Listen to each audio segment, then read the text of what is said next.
right, folks, Gene Galin here again with Eric Andrews. We're going to go into, this is part two of our... The nitty-gritty? The nitty-gritty. We're getting into the nitty-gritty. We're getting into the part two discussion about It might be boring to some people. It might be. I hope not. You know what? The last discussion we have is still a trending story on the Chatham County site. There we go. People find these discussions to be enlightening. Yeah. All right, let's get into the nitty-gritty. Let's get into some of the specifics. You got 18, I think you said there were 18 chapters. Uh-huh. Let's start off with chapter 4. Chapter 4 is probably my most important chapter. There's a lot going on. All right, chapter. you know what? Let's start off with chapter 4. Right. 10% too small of addition to enact exemption, building additions. What's that all about? So you have a business in Chatham County, and if you want to do a 5% addition, you're okay. If you want to do an 8% addition, you're okay. You do a 10% addition, all the stuff that you used to be grandfathered in, you have to bring everything up to current code and whatnot. Now, who determines what percentage that is? Can I claim it's 9.99%? Get away with it? I mean, you got to submit plans and whatnot. I think they have a. I'm not complaining about how they enforce it or how we measure additions or whatever, but as a member of the American Planning Association, I can tell you the norm throughout the country is a 25 to 50%. Okay, so what is it currently? Oh, that's a good question. I don't know what it is. All right, there's a follow-up question. I don't know. Okay, but it's not 10%. I can tell you that. That's to me. That's well, we've had a bunch of the county that was unzoned, so this is all new to us. All right. So any addition to a business. So if you grew your business here by 10%, you would have to do what with it? Growing my business wouldn't be, but if I was like to blow it out the back or whatever, and if I did 10%, well, I'm in Pittsboro, so this is different. But if you were a Chatham County business, okay, Chatham County business, then you would have to bring everything up to the current code. You would have to institute the landscaping, institute the parking, institute the lighting, institute the solar, maybe institute the electric vehicle parking. I mean, there's boom, boom, boom, boom. Everything clicks into place if you do more than 10%. And why I worry about that is that such a small percentage. It's throughout the country, that's not the average, that's not the norm. And the last thing we want to do is to thwart business, thwart growth, and make it unaffordable for people to do business in Chatham County and have to go elsewhere. Or we're stifling their growth. It's just too much of an expense. Well, that's been a big concern all along, where you're putting taxes on residential versus having businesses contribute to the tax base. Right. So if I'm a long-time business in Chatham County, this is something that could hurt me. It could hurt you, yeah, in the county. If you're in the county, not if you're in Siler City, not if you're in Pittsboro, but if you're in the county. But and the thing is, right now there are there are businesses in the county that may want to consider growing, and this could stifle them. Right. All right. Solar require. What do you have against solar? I don't have anything against solar. This one's not bad. It's good intentions, and it's only for incredibly large buildings. We're talking about 100,000 square foot buildings where it's a requirement. And really, currently, most of the large companies already have that as part of their business plan. When you hire somebody like if we were to get like Google to come here or a major corporation, they already have that as part of their business plan and everything. I just worry about making it a requirement. It's just there are different ways of doing things or whatever. So it's a requirement. That's not a huge issue to me. All right. So just to be clear, Eric is not anti-solar. I'm not anti-solar. You would recommend, probably strongly recommend, but not required. Right. Yeah. Well, the thing is, you're right. In certain facilities, I guess a big warehouse facility could be 100,000 square feet, but I mean, we're not going to go there. All right. The landscape plan. Let's talk about that. The landscaping plan is big to me. I mean, there are there are some great things about it. Like, and we have another member of the planning board that's very into invasive species versus indigenous species, and there are requirements that you have to do indigenous species. I think that's a great plan. You don't want anything that's foreign that would take over and be a problem, whatever. And we have we do. We do have some problems here. But the size, the amount of landscaping that's required, the enforcement of it, we're talking about, in some instances, you have to do 10-foot trees, and I price those, and they're incredibly expensive. So wait a minute, you got to start off with a 10-foot tree, or can you grow a 10-foot tree? No, you have to start off. You have to start off. So In some parts to of go the and buy a landscape. 10-foot tree. Yeah, yeah, and you have to make sure that it survives, and you might be required to irrigate it, and it's I'm not allowed to let dogs pee on it. you're not allowed to let Mother Nature rain on Okay. it. It's not like I don't think we've had a shortage of rain. No, we lately, haven't. But I don't know if, again, good intentions. I just don't know if we determined the difference that this new landscaping requirement is going to make on development. Again, I really am concerned about affordable housing, workforce housing. And if we have this new landscaping requirement, okay, and the developer was going to be at X millions of dollars to develop it, and now it's going to be a couple $100,000 more or $500,000 more, that can have an impact on what they can or can't do. It's definitely going to have an impact on their pricing. Right. So, it's great. Everything looks good in the record, but, like one of the subcommittee members said that he'd done some research, and smaller plants actually have a higher rate of survivability, and so there might be something to that. But I just worry about, I don't think we fully investigated this landscaping plan and how much of an impact it will have on the pro forma, the developer's costs. And everybody thinks, oh, that's the poor developer has to eat that. The developer never eats that. That's put onto the consumer. Now, does this apply to residential and business, or just business? Yeah, no, everything. So if I was looking at buying a new house, and I live on a wooded lot, and I don't think my developer planted any trees, but my developer, if I'm looking at a new lot, if this goes through the UDO, the developer would need to put 10-foot tall trees in that residential development. This is complex. There's going to be tree surveys involved, and so what's a tree survey? That is when someone goes on. So you would have a plot of land that you're going to do a residential subdivision, Okay. and before you submit that to the planning department and the planning board, you have to survey the trees that need to be saved or protected. That's a new one. We don't have that right now, and so. And that's a concern to me, because I called up a bunch of surveyors. Nobody locally does a tree survey. So I would have to bring somebody in from outside the county. Yeah. And when you say locally, are you just talking about Chatham County, or we're talking about the Triangle? I'm talking about Chatham County. Chatham County. Yeah, Okay. nobody does. No one that I could find through my research and my contacts, which this is what I do, does tree surveys. You're doing a tree survey. Are you trying to figure out what trees you have or don't have, or Big heritage trees, like legacy trees, But this landscaping requirement is for the subdivision as a whole, or the commercial building as a whole, or perhaps a rezoning. So it's not. I don't think it's specified for an individual on a residential lot. All right. But it's still, it's still going to be a change in expense for the developer. Along the roadway, in the common areas. And I can't, from the sounds of it, I can't start off with a little tree that's going to keep growing. You have to have a mix. There's a whole landscaping plan. Okay. Yep. And is that landscaping plan defined in the UDO? is. Okay, Yeah. so folks who are interested about that, you can take a look at the UDO. Again, Recode Chatham, Google it, and you'll be able to find the website. Yeah, along with the landscaping, this is the one where I got the most heat for, and I don't understand. And You got the most heat. I got the most. Well, not really. No, it was. This. It's just been an interesting few weeks. But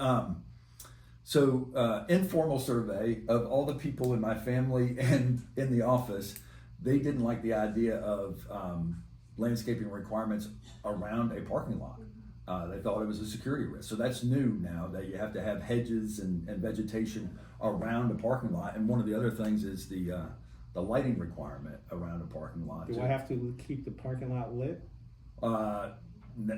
Just the opposite. We don't want it too lit. We want it. All right. So there's going to be a regulation on the lumens. Okay.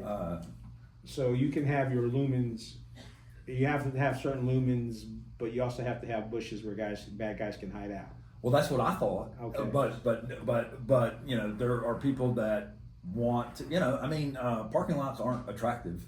People don't like looking at them, so they want it surrounded by some vegetation so it's aesthetically pleasing and it's not an eyesore.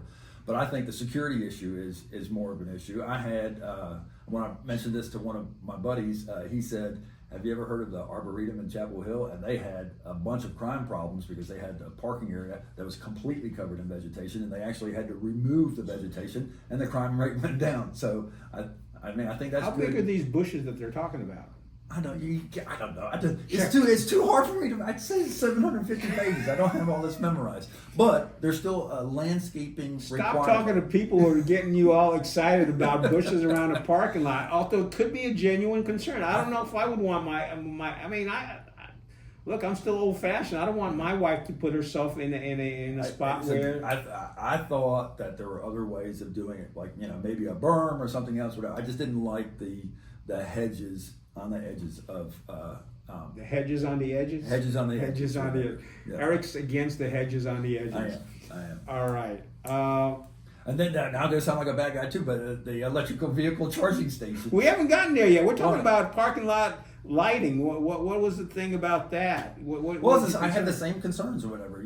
I mean, people don't want light pollution is a genuine concern, right? Right. I mean, I remember I used to live out in the middle of nowhere of Silk Hope, and you could almost see every star in the sky. And 5 miles away, they opened up the Walmart in Siler City, and it had an impact. It does change what you can see and everything. So I'm aware of that. I'm sympathetic to that. But again, I don't want a dimly lit parking lot covered in hedges. So it was just a security concern for me. I want people to be aware. There might be some things we can do rather than being focused on the brightness of the light, maybe the positioning of the lights or the direction of the lights. Where you're pointing down versus up so that Eric can see his stars in the sky. I'm not making fun of that because I know what you're talking about, because sometimes when you get new neighbors moving in from out of town that have lived in cities, they leave the lights on at night. Right. You're in the country. That's one of the calls that I get all the time is I'll have a vacant house for sale, and one agent will leave the light on, and the neighbor will call our office and say, somebody left the light on, will you please come here and turn it off? I'm like, So. No, it's you get comfortable with that. You're talking about rural character. You don't want to have all the lights on, because if I want all the lights on, I can. And I'm not anti-rural Cary. character. I love the rural character of Chatham County, but I just thought that we should be more aware of security concerns with parking lots. All right. Electric vehicle charging. Don't you know that VinFast is coming to town, and we're going to have VinFast cars running all over town? VinFarce. Look, don't get me going on VinFast. No, and I think electric. I mean, so everybody knows what's going on with electric vehicles right now. The demand has. The demand has dropped 30%. Hybrids are selling. Hybrids are great. I'm a big Consumer Reports guy. Consumer Reports love hybrids because they're actually better as far as value and gas prices when you look at fully combustible engines versus fully electric vehicles and the cost of replacing the batteries. Consumer Reports loves the hybrid. I'm all into it. But so these electric vehicles, they're a requirement right now. Well, I just think that we're jumping the gun a little bit there. We don't know whether or not how popular electric vehicles are going to be. So, if you have an apartment complex right now, and the county ordinance says you have to have X amount of charging stations and X amount of parking spots to charge your electric vehicles, I think that's a knee-jerk reaction. I think that the apartment complex owner, if electric vehicles are a big thing, they want happy tenants. Right. I'm more of a free market capitalism. You can demand this, and what would be the purpose of having 15 empty, never used charging stations in an apartment complex? Plus, the technology on those charging stations change. It changes. I mean, Elon Musk is talking about how you just drive over a pad and it charges in 5 minutes. Yeah, and then you move on and everything. So we don't know that. To implement that, I just think is a knee-jerk reaction. Yeah, from a technology perspective, that would be one of my concerns. Yeah. And I know. And it's good intentions. Like, I'm not anti-electric vehicles. I mean, but I just think that when you codify it like this and you demand it and everything, sometimes things can just get silly and out of whack. And again, it's an expense. So, like, if you have this apartment complex and nobody's using the electric vehicle charging stations, but yet you had to put 15 of them in there, that's going into their rent. They're going to be paying more in rent right now. So that's my concern. And the guys who are hiding in the bushes are going to go over there and strip some of that equipment off of those charging stations that aren't being used. Yeah. All right, so that's chapter 4. Yeah. In a nutshell. We now the big one that's coming up, Chapter 6 here. Chapter 6. Yeah. All right, let's go. Yeah. Chapter 6. Additional areas counted as open space. That's a huge one for me. So Why? the way it's written right now, riparian buffers. Everybody knows what riparian buffers. No, actually, Okay. not everybody. What is a riparian buffer? A riparian buffer is the setbacks that we have from the different types of streams or wetlands that we have, or maybe rivers. So, it could be 100 feet, it could be 50 feet, it could be 25 feet. We have perennial streams, which are year-round streams. We have intermittent streams that are like what we call 9-month streams. And then we have ephemeral streams. Those are just wet weather streams. And then we have actual wetlands as well. And so they all have buffers around them, which I think is a great idea. We want to protect the watershed. We want to protect our wetlands. All that is really good. But we want to have those areas, only 10% of them will be counted as open space. And so that's huge.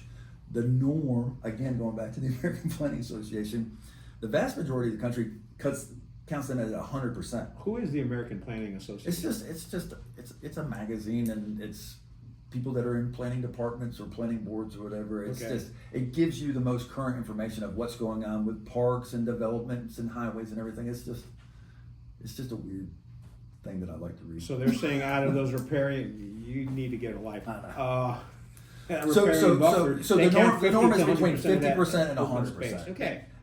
But our new UDO is only going to count 10%, and that's just way too harsh of a restriction. I could show you a 100-acre plat, okay, that has like 3 streams going through the corner of it. So that whole section will be done, and then only 10% of that is being able to be counted as open space. So then you're going to have to take some prime development land out of the remaining 100 acres, and again we're going to have, that's great that we're going to have all this open space, but is that really how much open space? Well, the thing on riparian buffers is if you're an individual and want to walk along that stream, it's a great place. It's a great place. What you're basically doing, is my understanding, is it's a way to help protect the stream from any kind of runoffs or waterways from runoffs over there. Yeah, and one of the members of the subcommittee made an excellent point is, if we don't include more of these riparian buffers as open spaces, then you might have individual lots that are going to count, part of the riparian. So they'll have a lot there, but they'll have to do the open space somewhere else. It's just,